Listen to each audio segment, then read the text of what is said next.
Praise God, brethren. Josephine Nabalende mutuuze w'e Mukono era nga yakulembera ekibiina ekimanyiddwa nga Pastors Development Group Mukono nga kisinga kukola gwa kubuulira njiri. Hallelujah.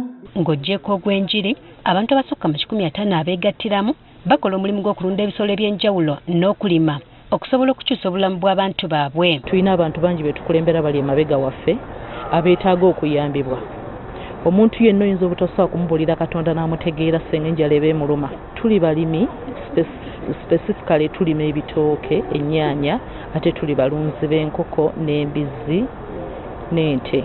Bano be bamu ku bafunye omukisa olwaleero ne baweebwa ppikipiki okubayambako okutambuza amaguzi byabwe okubituusa mu katale oluvannyuma lw'okusaayo okusaba kwabwe mu minisitule ekikula ky'abantu mu nteekateeka yaayo eyajjiwa Kali. So tubadde nga tufuna nnyo okusoomoozebwa engeri gye tutambuzaamu ebirime byaffe.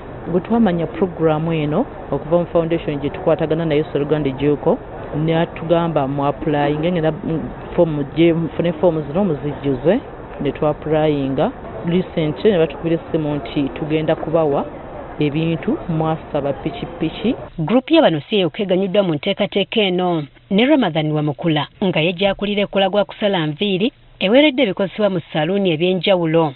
Natandika n'entebe emu njangira mpolampola nefuna ey'okubiri kati mbadde ne challenge nti nga as unisex nga netaga dryer netaga sink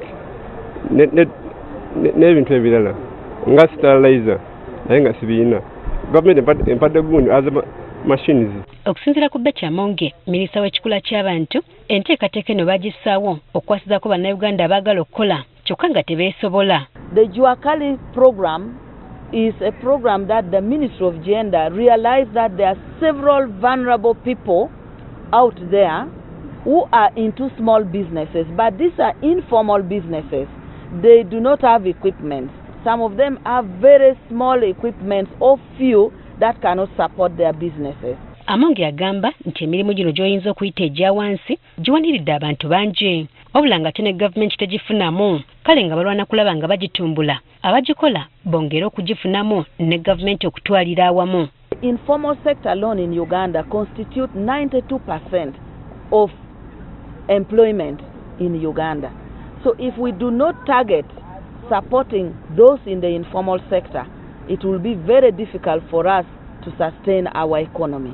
Okusinziira ku Agri David Kibenge ateekateekera minisitule eno okufuna obuyambi okuva mu nkola eyajjiwa Kali omuntu alina kuba nga alina omulimu gw'akola.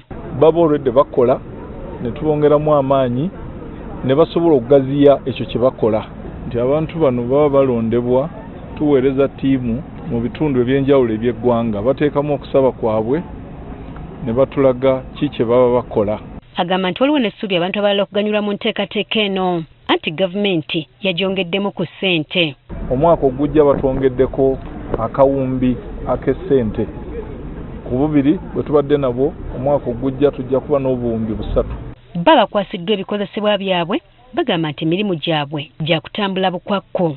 Kati saa nja kuba nsobola okuva ku nusu 10 tusalira nusu 10